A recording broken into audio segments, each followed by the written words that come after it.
वहीं देश भर की मतदाता सूची में सुधार करने के लिए स्पेशल इंसेंटिव रिवीजन की प्रक्रिया जारी है। राजस्थान में भी बीएलओ घर घर जाकर मतदाताओं का सत्यापन कर रहे हैं। एसएमएस रिपोर्ट में देखिए आखिर क्या है पूरी प्रक्रिया और जब बीएलओ आपके घर पहुंचे तो आपको किन बातों का ध्यान रखना है। राजस्थान में एसआईआर की शुरुआत, इन बातों का रखें ध्यान।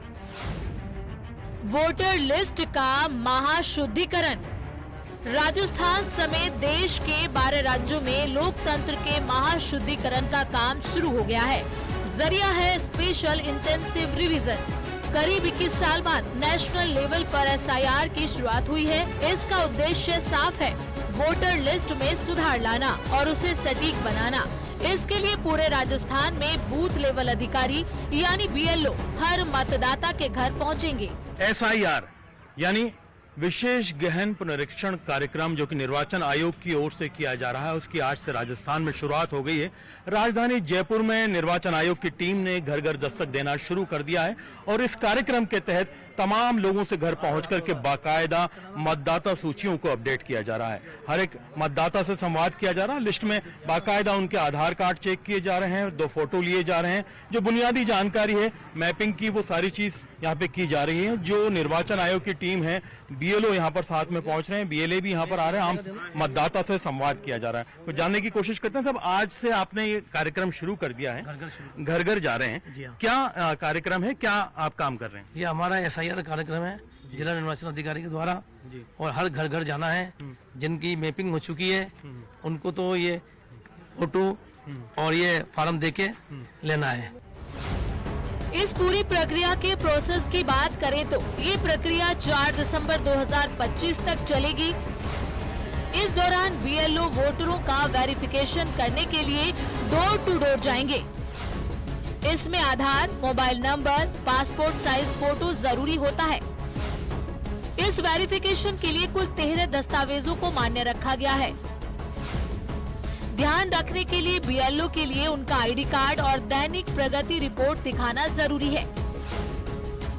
इसी के बाद वोटर लिस्ट में सुधार किया जाएगा। चुनाव आयोग के मुताबिक राज्य में 5.48 करोड़ मतदाता हैं, जिनकी 65.3% मैपिंग पूरी हो चुकी है। 40 से ज्यादा आयु वालों की 83%, युवाओं की 50% मैपिंग हो चुकी है। पिछली एसआईआर सूची voters.eci.gov.in पर जाकर देख सकते हैं। गौरतलब है कि 4 दिसंबर के बाद नाम जुड़वाने के लिए फॉर्म 6 भरना जरूरी है। इन्यूमरेशन फॉर्म की अगर मैं बात करूं तो उसमें 2 मुख्य बिंदु हैं। इसमें एक पहला बिंदु है जिसमें कि वो स्वयं की डिटेल्स देते हैं। जो उसका दूसरा भाग है उसमें या तो वो स्वयं का पिछले एसआईआर में यदि उनका नाम है उसकी डिटेल्स देते हैं, या फिर उनके किसी पिता, माता, दादा या दादी के एसआईआर में नाम है उनकी डिटेल्स देते हैं।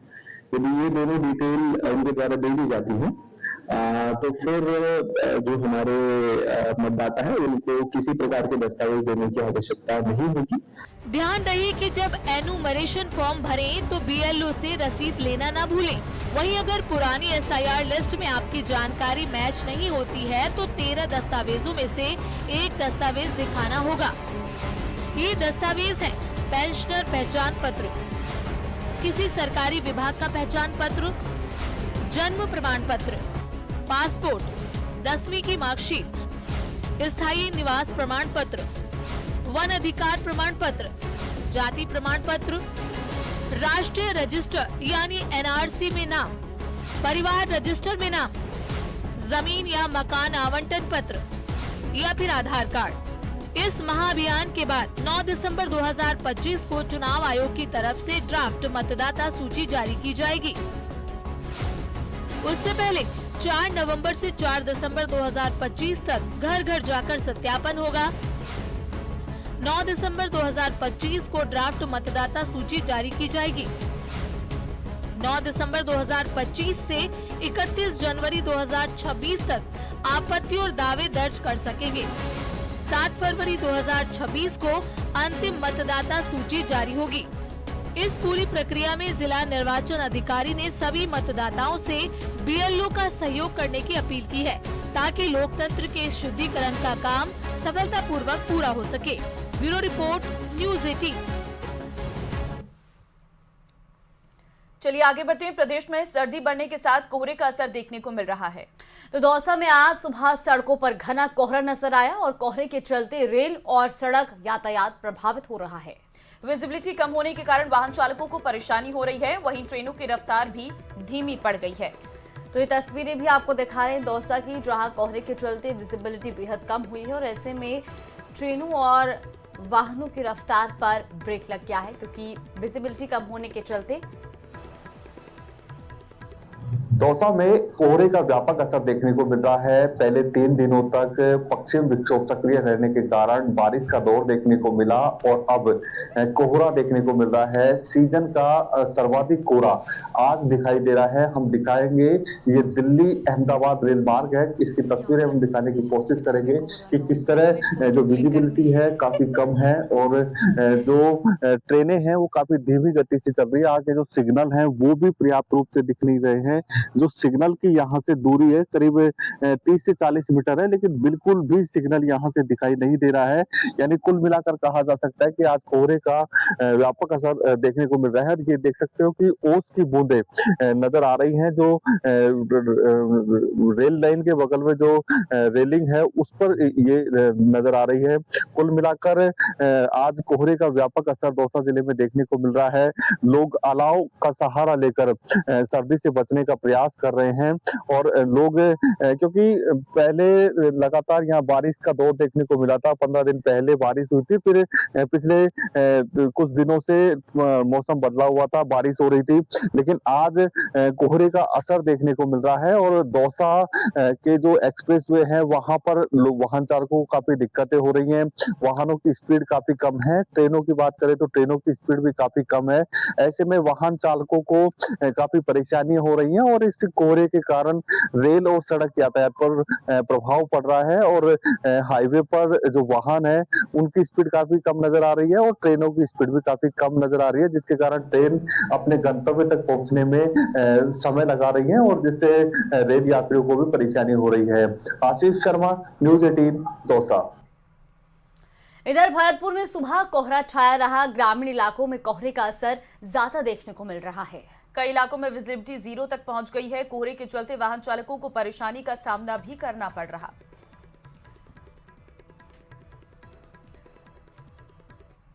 शुरुआत इस बुलेटिन की करते हैं। सुरक्षा मानकों के पालन और परिवहन विभाग की ओर से की जा रही सख्त कार्रवाई के विरोध में चल रही स्लीपर बसों की हड़ताल खत्म हो गई है। तो स्लीपर बस ऑपरेटर्स की तरफ से कहा गया कि वो सभी सुरक्षा मानकों का पालन करेंगे और बसों में पर्याप्त बदलाव करेंगे। इस हड़ताल को खत्म करवाने में परिवहन और सड़क सुरक्षा विभाग के जॉइंट कमिश्नर ओपी बुनकर की भी बड़ी भूमिका बताई जा रही है। तो बड़ी खबर आपको दे रहे हैं, बस ऑपरेटर्स की हड़ताल जो है वो खत्म हो गई है। बीते 4 दिनों से बस हड़ताल पर थी, जिसके चलते यात्रियों को काफी दिक्कतें हो रही थी। अब ऐसे में बस ऑपरेटर्स की हड़ताल जो है वो खत्म हो गई है। चौथे दिन जो है हड़ताल को खत्म किया गया। अपर परिवहन आयुक्त से बस संचालकों की बातचीत हुई, वार्ता हुई और सीएम भजनलाल शर्मा से संचालक मिले थे। ये बड़ी जानकारी आपको बता रहे। दरअसल जो निजी बस संचालक थे वो हड़ताल पर थे और 4 दिन तक ये हड़ताल रही। इसके बाद चौथे दिन बातचीत पर सहमति बनी और इसके बाद जो हड़ताल है वो खत्म कर दी गई है।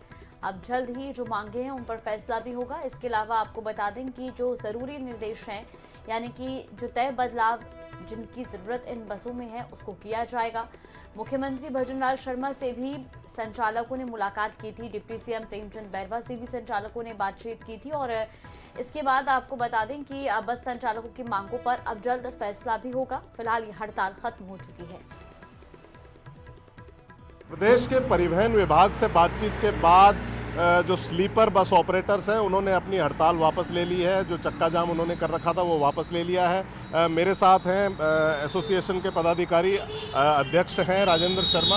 उनसे बात करते हैं। राजेंद्र जी, किन बातों को लेकर जो है आप जो है दोनों के बीच में एक तरह का जो है अटकाव था, लेकिन अब किन बातों पर सहमति बनी है? सरकार ने, माननीय उप मुख्यमंत्री प्रेम जी बैरवा ने अधिकारियों को निर्देश दिया हमारे से बातचीत करने का अधिकारियों ने हमारे 7:30-8 बजे यहाँ बुलाया, बातचीत हुई। उनसे ये बातचीत हुई कि सुरक्षा मानकों को अपनाते हुए ही हम गाड़ी चलाएंगे। तो सुरक्षा मानकों पर किस तरह का जो है आपकी तरफ से किस तरह की बात की गई है और उनकी तरफ से किस तरह की बात की गई है प्रशासन की तरफ से? उन्होंने कहा फायर के सिस्टम, एग्जिस्टिंग सिस्टम, हथौड़े, पीछे इमरजेंसी गेट आदि आपको रखने पड़ेंगे। तो उसके लिए हम तैयार हैं, पहले भी तैयार थे और अभी भी तैयार हैं। और गाड़ियों में कार्य हो गया है करीब करीब। जो गाड़ी तैयार होगी वही गाड़ियाँ रोड पे चलेगी। तो इसमें टाइम फ्रेम की जो बात थी वो तो अब खत्म हो गई है। टाइम फ्रेम तो यह है, जो गाड़ी तैयार होगी उसको चलाएंगे हम। लेकिन हमारा विरोध ये था कि 1-1 लाख रुपए के चालान कर रहे थे। उसके बारे में उन्होंने कहा कि हम इसमें शिथिलता लाएंगे और आश्वासन दिया है कि जब आपको टाइम भी मिलेगा और आप गाड़ी का काम कर लीजिए, हम इस तरह की चालान वगैरह नहीं करेंगे। एक और बात थी जिसमें ये कहा जा रहा था कि जो कंपनियां हैं, जो बॉडी निर्माता हैं, उनको भी रोका गया था काम करने के लिए। तो आप कहां से करवाते, ये आपका प्रश्न था, तो उसका क्या जवाब मिला आपको? उनको भी छोड़ देंगे, उनको भी वो सीज किया है, उनको खोल देंगे काम कराने के लिए। तो ये कब से जो है सुचारू हो जाएगा आपका जो यातायात जो है? कल से मतलब जो है बुधवार से जो है? हाँ, कल बुधवार से। तो इनका कहना है कि प्रशासन से इनकी वार्ता जो परिवहन विभाग से जो हुई है बड़ी सकारात्मक है और जैसे जैसे गाड़ियां मानकों के हिसाब से बना ली जाएंगी, उनको उनमें रद्दोबदल कर लिया जाएगा, उसके बाद उनको जो है सड़कों पर उतारा जाएगा। कैमरामैन दिलीप चेची के साथ हितेंद्र शर्मा, न्यूज़ 18 राजस्थान। वहीं जयपुर के अलावा जोधपुर में भी निजी बस ऑपरेटर्स ने हड़ताल खत्म कर दी है। सरकार और बस मालिकों के बीच वार्ता के बाद 4 अहम शर्तों पर समझौता हुआ है। सुरक्षा मानकों को ध्यान में रखते हुए सरकार बस ऑपरेटर के बीच में समझौता देखने को मिला है और अभी हड़ताल खत्म हो चुकी है। तस्वीरें भी आपको दिखा रहे हैं जहां बंद के जो पोस्टर बैनर हैं उनको भी अब हटा दिया गया है। जैसलमेर बर्निंग बस हादसे के बाद जिस तरह सरकार जो है एक्शन मोड में आई थी, लगातार निजी बसों के चालान काटे जा रहे थे और सुरक्षा मानकों को स्थापित करने की बात कही जा रही थी, जिसके बाद निजी बस संचालकों ने 31 अक्टूबर को हड़ताल की घोषणा कर दी थी और आज तीसरा दिन जो हड़ताल का लगातार 3 दिन हड़ताल रही। और बात करेंगे, आज जो है गतिरोध समाप्त हुआ है। 5 जो शर्तें थी उनमें से 4 मानी जाने की बात सामने आ रही है। सबसे पहले तो एसोसिएशन के जो सचिव है हमारे साथ है, क्या मुद्दों पर बातचीत बनी? ऑल इंडिया टूरिस्ट पर बस ऑनर एसोसिएशन का मैं सह सचिव और ज्वाइंट सेक्रेटरी, ज्वाइंट कोषाध्यक्ष विष्णु शर्मा। आज हमारी पत्रकारों की वहाँ जयपुर में मीटिंग हुई, जिसमें ये हमारे राज्य सरकार व परिवहन विभाग के बीच जो गतिरोध चल रहा था उसमें आपस में सहमति बनी है। पूर्ण सहमति क्या बनी है वो अभी पूरा इन्फॉर्मेशन हमारे पास आया नहीं है, मगर ये सहमति बनी है, ये आपस में सामंजस्य बन गया है और हमारा सुरक्षा मानकों को ध्यान में रखने का सख्त हिदायत दी गई। जो हम पहले भी ध्यान रखते थे, मगर अब और विशेष करके उस चीज़ का हम ध्यान देंगे। तो ये अच्छी बात है, मगर फिर भी जैसे कि अभी विष्णु शर्मा जी ने बताया कि हमारी ज़्यादातर मांगे पूरी हो गई है, ठीक है ना। और जो फाइनल डिसीजन जो बाद में आएगा, और इन्होंने आज रात से ये काम चालू करना या कल से प्रॉपर चालू हो जाएगा। फिर मेरा ये भी मानना है कि कम से कम ये निजी बस संचालक जो भी है वो कम से कम अपने लेवल पे भी सुरक्षा का थोड़ा ध्यान रखें। से कोशिश रंग लाई है, बातचीत लगातार हुई है, कहीं ना कहीं सहमति बनी है। जी सर, हम भी इस चीज़ का पूरा प्रयास करेंगे, अपनी बसों में सुधार करेंगे।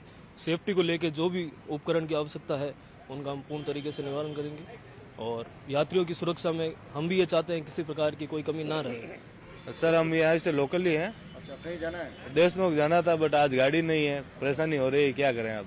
इंतजार, हड़ताल चल रही थी और आज सहमति बन के हड़ताल खत्म हुई है। ये तो बहुत बड़ी खुशी की बात है। अगर हड़ताल खत्म हुई है तो हमें भी सुविधा मिलेगी और अच्छे से जा पाएंगे, क्योंकि जो सरकार का सबसे बड़ा सहयोग जो यात्री करने वाले लोगों को लेकर जो है, ना रोडवेज जो ये आपूर्ति पूरा कर पाती, ना ही दूसरे कोई साधन। लेकिन कहीं ना कहीं निजी बस संचालक के साथ जो सफल वार्ता हुई है, इसके बाद ये कहा जा सकता है कि अब यात्री बोझ जो है वो डिवाइडेशन होगा, रोडवेज पर भी इतना भार नहीं रहेगा और निजी संचालक भी कहीं ना कहीं अपना रोल जो है बखूबी अदा कर पाएंगे। कैमरामैन समीर खान के साथ चंद्रशेखर व्यास, न्यूज़ 18 राजस्थान, जोधपुर।